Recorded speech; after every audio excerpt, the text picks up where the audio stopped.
ओम नमः शिवाय। जय श्री राम। आज हम बात करेंगे कि जनेऊ को यानी जो यज्ञोपवीत होता है उसको दाहिने कान में क्यों पहना जाता है, और जब भी हम कोई गलती करते हैं तो क्यों कान को पकड़ते हैं।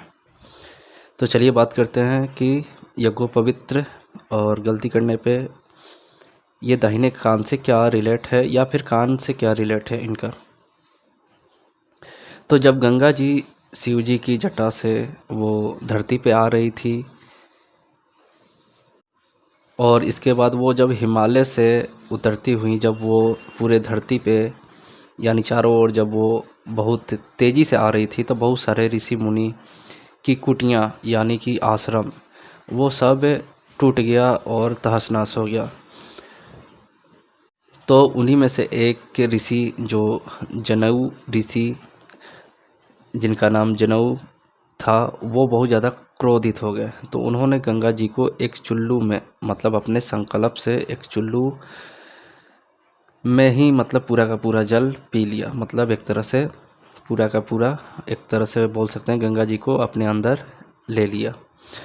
तो जो भागीरथ जी थे, जिन्होंने अपने पूर्वजों के मुक्ति के लिए इतनी तप की थी, और तब जाके गंगा जी आई थी शिव जी के द्वारा, तो वो जाके ऋषि से बोलने लगे कि हे ऋषि, आप क्रोधित ना हो, मेरे पूर्वजों के उद्धार के लिए गंगा जी आई हैं, उन्हें माफ़ कीजिए और फिर से गंगा जी को धरती पे आने का मौका दीजिए।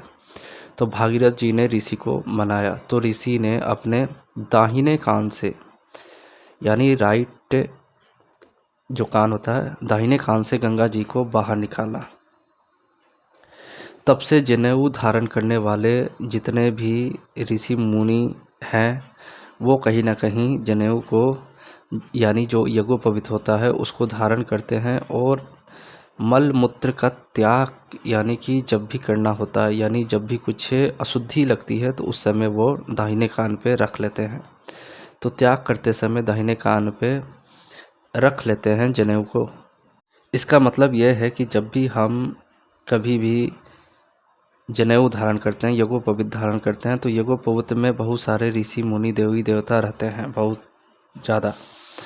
तो वो सभी देवताओं को एक तरह से गंगा जी अपने तीर्थ में प्रतिष्ठित कर देती हैं। यानी कि जो भी गंगा जी के द्वारा वो सभी देवताएं हैं, वो तीर्थ में उनको ले जाके वहाँ पे प्रतिष्ठित कर देती हैं। इससे क्या होता है कि उनको वो दोष नहीं लगता और हमें भी वो दोष नहीं लगता।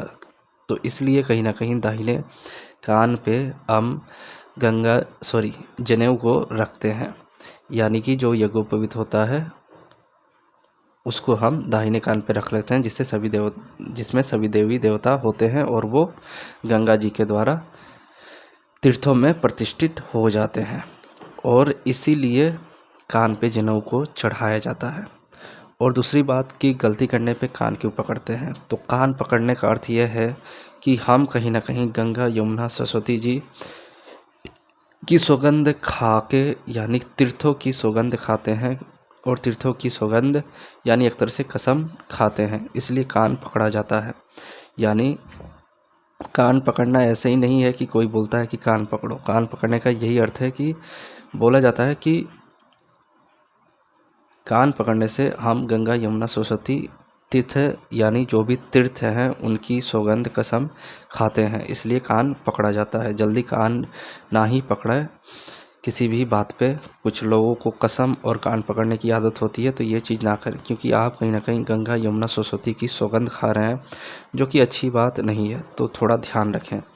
तो जनेऊ को दाहिने कान पे क्यों रखते हैं, क्योंकि गंगा जी सभी देवी देवता जो भी जनेऊ में स्थित होते हैं उनको तीर्थ में प्रतिष्ठित कर देती हैं। और कान पकड़ना यानी कहीं ना कहीं हम गंगा जी की कसम खा रहे हैं, तीर्थों की कसम खा रहे हैं, गंगा यमुना सरस्वती की कसम खा रहे हैं, जो कि गलती करने पे हम एक तरह से किसी बच्चों को कान पकड़वाते हैं, यानी कि उसको सौगंध दिलाते हैं कि आगे से ना कर। एक तरह से कसम और सौगंध दिलानी, ये हम कह सकते हैं कि किया जाता है, इसलिए गलती करने पे कान पकड़वाया जाता है।